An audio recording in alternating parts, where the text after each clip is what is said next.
Waiting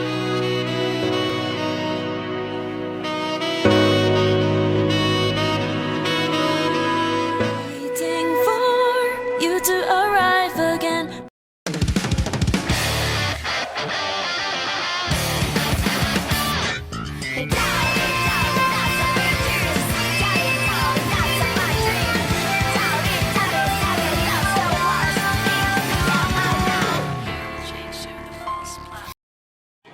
Hello, my name's Quentin. I'm here to give you a deck profile for my Thavas build. You can see here we got a lot of interesting cards. Go ahead and start out in the upper left corner. I'll go ahead and go through and explain why each card is where it is and why I decided to put it in the deck. First, we'll begin with Seabreeze up here. This guy, he's Seabreeze. It's pretty good.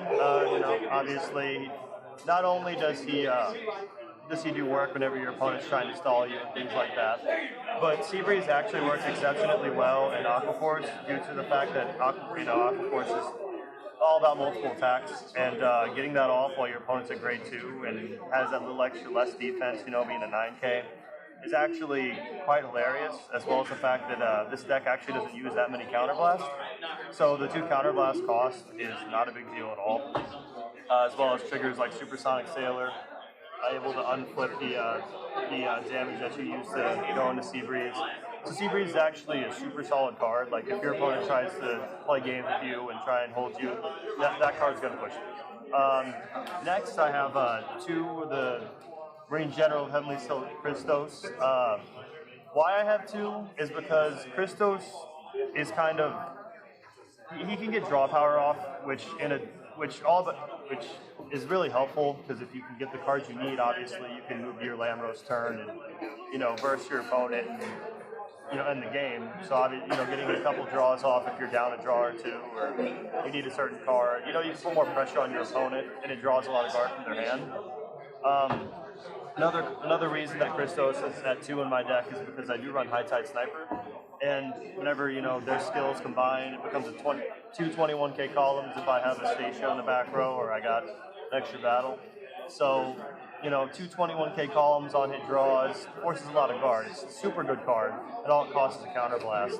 So I went ahead and put him in there at 2, and that way, just in case I do end up having a G assist, I can get rid of 1 Christos, and I can still have another one to utilize.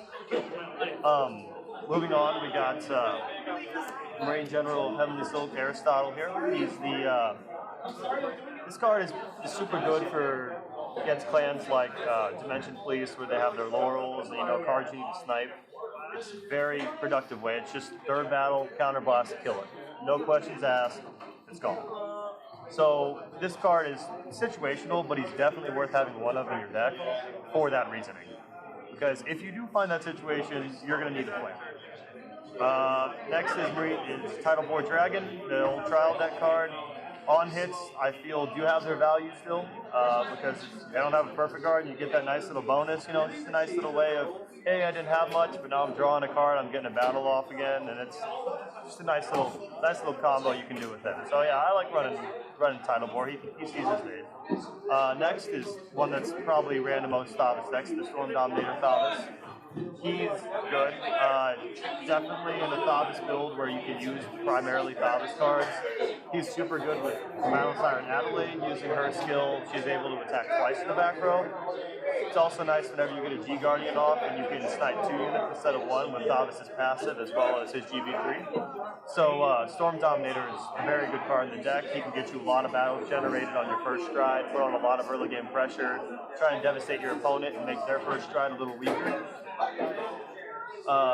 For Lambros, because, well, Lambros is a super good card. I don't really think you guys need me to explain that one. So we'll go ahead and move on to the G Guardian area of my G zone here. Now I run, kind of lay these out for you guys so you can see them. I run 2 of her because, well, she's the Aquaforce G Guardian. She's good. I mean, she's kind of situational. Wave 1 or 2, get the 5K. But when she works, and it's nice to, need a guard, just go ahead and use her, and that way you can Lambros first stride too. Next, I got 2 Dismals. Being perfect guard for rear guard, essentially, from your G zone, super good. Or you can guard and also protect the unit. Sometimes, you don't have a lot of units in your hand, so keeping units on the field is really important. So I went ahead and put 2 in there just in case, 2 turns in a row, someone tries to swing high numbers at my rear guards, and I got the heals to spare. I go ahead and keep them alive. Final card that I actually just put in recently, but has been doing work, is Metal Elemental Screws. Very nice in situations where you don't have a lot of hands, but you still need to get a lot of guard output. So he lets you, turn maybe an extra grade 3 in your hand to an extra 10k. He's actually saved me in a couple of fights since I put him in the deck, so he's definitely worthy to think of an at one, especially until we get a different G Guardian for Aqua Force in next upcoming sets. So now that that's done, we'll go ahead and move on to the threes. We got Jockey of the Grade C Skyros here. I run him at 3 because I wanted the extra Grade 2 slot. I'm aware that when Skyros came out, a lot of people didn't really use him. He's kind of, but in my opinion, he works really well with the deck. The main ace here is obviously Thavas, but Skyros helps you in a lot of matchups, especially with the new Mega Colony units that have been coming out. He gives your front row resist, and against Chaos, against Mega Colony, all those things that want to get rid of your rear guards, which you rely on. It keeps them protected, keeps them safe. So that way, you can have Skyros down and go ahead, and if you're playing against Chaos or something, then they're going to try and use Chaos Universe on you. What you can do is you can plug your front row, get 2 units out there, and then your front row is completely safe because they can't Chaos Universe over your front row. So, and then they also can't target him with the other side of his effect. They can't use any Chaos Breaker's effects on him. So it helps with the Link Joker matchup, which is obviously one of Aqua Force's rougher matchups. It also helps with, as I said earlier, Mega Colony and their newer units. They focus a lot more on stunning rear guards and restricting your abilities with your rear guards. Skyros helps out a lot with that. Skyros does a very good job of keeping, you can flood your front row, you can keep them from stunning your units on your field, and you can still get your battles generated. If you got, like an Tidal Assault or Magnum Assault, you can still generate your battles and get your skills off because you do have a front row for you to do with it as you please. Another thing that's kind of good about Skyros is, one thing that's good about a side ace is if he can do work when you don't have your ace. Well, not that Skyros, aside from the resist, Skyros' skill also can be given to any unit. So if you do, you do have the Tidal Assault on, or you have a Magnum Assault, and you're able to put him down before you ride Skyros, you can actually put his skill on one of these 2. And then if you're able to stride, you stride. Or if not, or if it's just the 3rd turn, and you can get Tidal Assault off, you can actually swing. What I like to do is whenever I need to, I can swing with 1 rear guard, swing with Skyros, put all my triggers on Tidal Assault, and then Tidal Assault's got 2 attacks with potential triggers, and every time he attacks, you can search top 5 cards of your deck for a grade 3, add it to hand, shuffle your deck, and then whenever he stands up to attack again, you can go ahead and do it again. So that way, it adds a little bit more of a chance for you to have either Stride fodder for the next turn, or you can go ahead and get a Thavas out of the deck and get things going. So that's why I choose Skyros. He's he's done a lot of work for me in a lot of games. I really enjoy Skyros being a part of the deck. Next is Thavas. Obviously, Thavas is used for, he's the heartbreaker of Aqua Force. The on 4th battle retire is very, very good. It's nice to make your opponent make decisions, make them think about, okay, well, I need my starter, I got to throw down another unit on the field, but that unit's in the back. But, sometimes you can catch them. They'll put a unit in the front row and they think their back row is safe. And you got 3 battles before this goes off. So you can go ahead and start swinging at rear guards, get rid of it, snipe their starter, which a lot of clans don't like. Or, he just does work. His GB2 is also decent, if you are unfortunately able to stride, which you are still at GB2. Tom's skill with critical, it either forces a G Guardian or a perfect guard because some people like that security. If not, it'll get rid of 2 cards from hand. So if you are in a situation where you have to use stops at GB2, I still feel like it's a viable and a useful GB2. So it helps you out.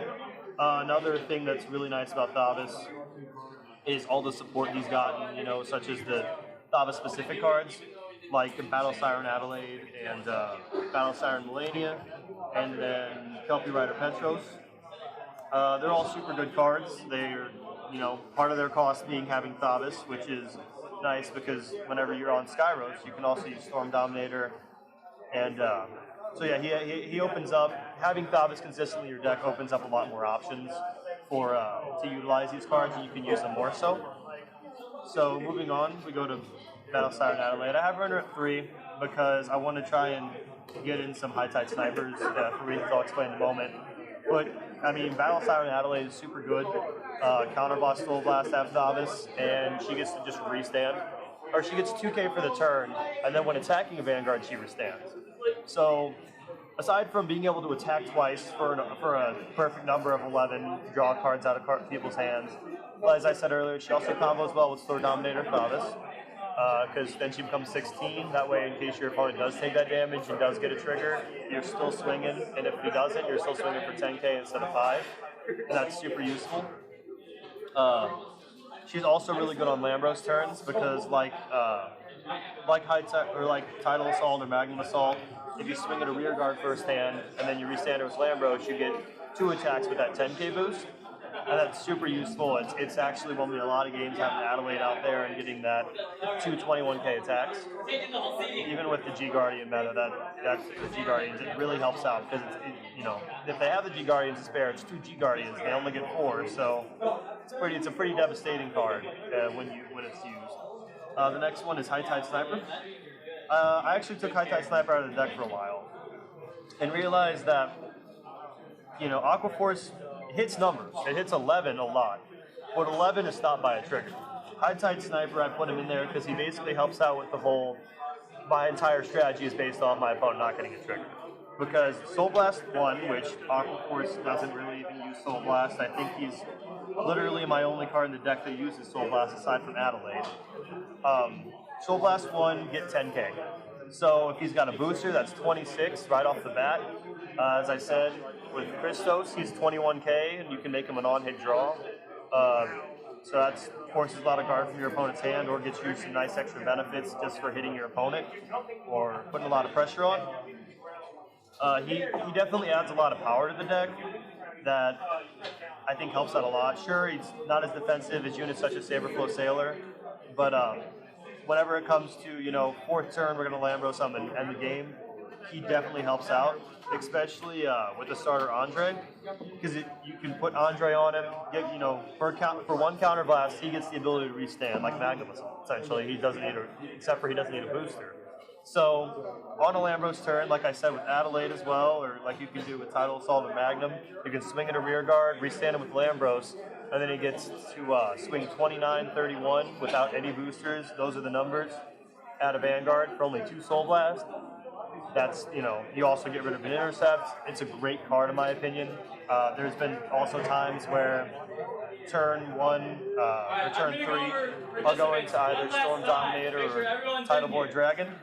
I'll go ahead and put Andre on High Tide, and then I'll put all my triggers on him, and he gets 2 high power restands and triggers, potentially a critical. You're able to do a little bit more damage output, or draw a lot of guard from your opponent's hands.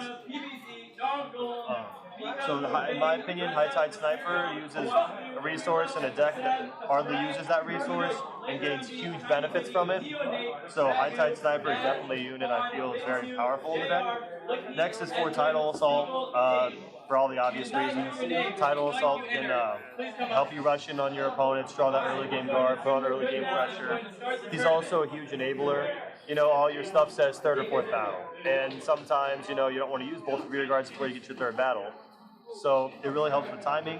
Tidal Assault's he's Tidal Assault. He's a good card. Next, I do have Magnum Assault in here at 2. For a while, I considered taking Magnum Assault out because, we got Adelaide, we got Tidal Assault. But once again, he's an enabler. He does allow you to, for that counter blast and a boost, get off an extra battle.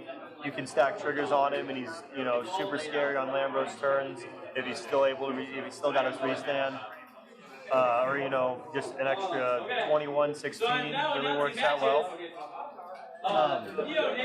Moving on, we have Battle Siren Mulaney. It took me a very long time to actually put her in the deck, but now that I have, I'm very happy with her. Her skill reads counterblast 1 when she attacks wave 3. If you have Thavas on your Vanguard, she's one of the Thavas Aqua cards. You get to give her 5k, so she becomes an attacker, 12k attacker, as well as you get a draw. Now in a deck that doesn't actually draw a lot, aside from Christos, she's very helpful. She lets you sometimes get through a U resource you don't necessarily use, as well as such a resource you don't really use, as well as get cards in hand. Once again, for setting up that perfect Lambros turn, or getting units to Lambros with the Strike Fodder.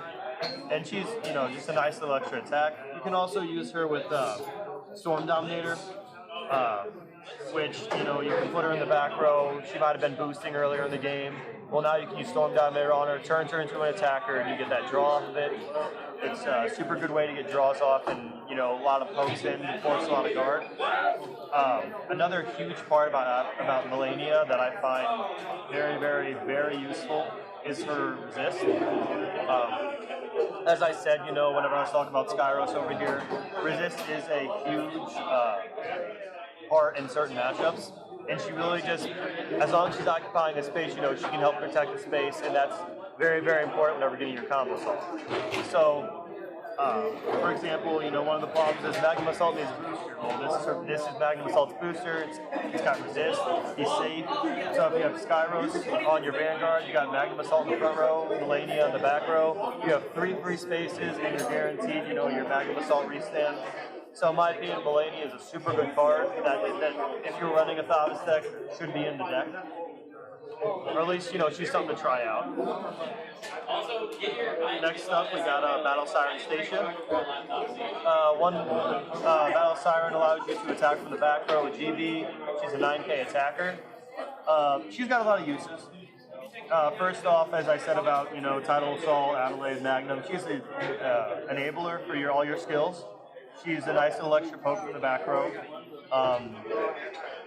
So, if you're going for your Thavas turns and you're stuck with 2 high tides, or you've got Adelaide, or you don't have, or you have like a grade 3 and a high tide sniper, obviously you can't do Lambros unless you get one more attack off. She's a nice little back row attacker that gets those attacks off, that really adds, the consistency, the ability of Lambros, because obviously, Lambros is what you want to do. So, she's super good in my opinion. She's also able to, if you do get the Sea Breeze off, she's a 9k attacker. Well, most people, run 9k Vanguards that they ride. So it's an extra attack that you can get on your opponent while they're already down on their luck, unable to ride grade 3, or, if they decide to be cute and try and stall. So Battle Siren Station is definitely a good enabler. She can definitely put up pressure. She can get those skills off. So yeah, she's definitely a very good card in my opinion. Next on we got Ocean Keeper Plato as my G Guardian, just for those times that I know a lot of people do agree that having perfect guards for your rear guards is super good. Some people run the old school perfect guards, they can perfect guard rear guard. Especially with Dismal now, it's not really that needed. And it's kind of nice to have the extra perfect guards just in case you go a little crazy with her skill to get a bunch of draws off, or you need a Magnum skill, or you need an Adelaide skill. It just gives you a little bit more counterblast to work with throughout the game in case you are fighting an opponent that's going to keep you in the game for a while. Next we run for the Stride Fodder because especially after taking out one of my grade 3s or grade 2, it's definitely useful to have all your Stride Fodders to make sure you can get your strides off and go into your win condition here. Last off, I do have, or last with the actual unit, or normal units, I have Andre. For a while, I messed around with Cardfight and Mitros. I like the consistency that it adds to the deck because, it allows you to get a Thavas and then put it in your hand, and so you have Stride Fodder next turn, or a Thavas to ride. But I found out that once again, unless you have a booster for Thavas, you're basically running on the whole, I hope my opponent doesn't pull a trigger, because your Thavas is going to come out and stand, and he's going to be an 11k, and if they got a trigger, you're pretty much just calling that Thavas to get him in your hand.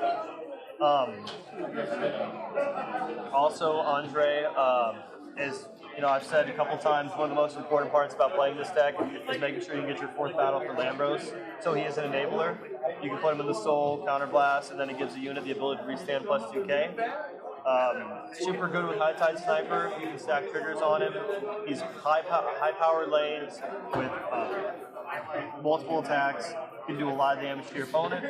Also, one thing I do really enjoy doing with Andre is like putting him on Melania down here, and that way she can attack twice in one turn. And sure, it's kind of counterblast heavy because it's 3 counterblast, but it lets you get 2 extra cards in hand as well as 2 more attacks or an extra attack. And it's very well worth your while, especially if you do it on a Lambros turn. You can use Melania, to get her swings off and draw 2, then restand her with Lambros and get the draw off again. It costs 4 counterblast for the turn, but you have Supersonic Sailor to help out with that. You have Plato to help out with that, and really not many other cards, such as Lambros or Storm Dominator, really use that much counterblast. So it's definitely worth it if you need to try and build your hand up for the opponent's next turn, or if you don't think you're going to be able to finish your opponent off that turn. You can go ahead and devastate them and still hit them a lot, but you're also getting cards from your hand to help guard with. So Andre actually, while it's an older card, it's not the new card, but it definitely still works. It definitely adds a lot of power to the deck, gets more attacks off, lets you enable things, and also it doesn't mess with your attack patterns. I found whenever I use Nitros, trying to utilize it, wave 3 for your Vanguard. Sometimes it's kind of nice to swing second with your Vanguard. That's why I like Storm Dominator. Sometimes, so it pretty much opens up your attack patterns a little bit, which is very useful whenever you're trying to maximize all your wave skills. Finally, I guess we'll go over triggers. I run 4 draw triggers. If you're playing Aqua Force, definitely try and get a hold of Malika's. She's super good. The extra, the put in soul, give 3k somewhere can help you hit extra numbers. I like to put her on high tide sniper or tidal assault, so that way whenever they get the restand, or Stacia, that way whenever the Stacia, instead of poking a rear guard, can poke a Vanguard. High tide sniper adds extra 5k guard, plus it fuels his skill with some more soul. Tidal Assault can swing both times on a Vanguard instead of boosting the first time and having a dead 4k attack. So yeah, Malika, if you can definitely find yourself some Malikas, get a hold of those and use those. I run 4 heal triggers because, well, they're 4 heal triggers, and I 2 card arts because, why not. Then next I do have 8 criticals. I run Supersonic Sailor and Couple Rider Petros. So having critical triggers, I found out for a while. I tried around some stands, and I found out that having crits are a lot more pressure building than an extra attack, due to the fact that Aqua Force is one of those clans that can stand that has one unit attack multiple times. Putting a critical trigger on it makes it a lot more lethal. One of my favorite things to do in the game is whenever you do have the Tidal Assault Rush going on, you can swing at the Vanguard and then pull a crit trigger, and instead of putting on the Vanguard, you can put it on your Tidal Assault. That way it's 14 twice, so it's 2 10k Guardians, or they could take more damage because it's a critical than another critical. So, it just basically forces more guard out of your opponent's hands, and if you do get lucky and your opponent's maybe a little bit flooded with 3s, or is on grade 1 and they only have 2s and 3s in their hand, it actually lets you get 4 damage off in a turn instead of only getting off, or it lets you get 5 damage off in a turn instead of only getting 4. So 8 critical triggers is very useful, especially for restanding High Tide, restanding Adelaide, and restanding anything with Andre. Supersonic Sailor I run because, just because, yeah, Plato is a good unflipper, but he also helps with unflips for those clutch plays where you're going for, to finish him off with a Lambros turn. You need that 1 extra counterblast. You luckily got a Supersonic Sailor in your hand. He helps push, he helps out. And Kelpie Rider Petros, it's like Heart Pump Worker. If you have Thavas, whenever he attacks, put him in the soul, draw 5. It helps out with his GB skill, of course, first of all. Makes him have to use a little bit more from hand, makes him think a little bit more about using perfect guard of the G Guardian whenever you're swinging with him and you're not striding. It also lets you, kind of recycle your hand but still use it as a booster. One thing that's really nice about Petros is that she can still boost units and give them a little bit extra power to hit those numbers. For example, High Tide Sniper, the first, instead of being 19, he's 22, and that's, an extra 5K guard.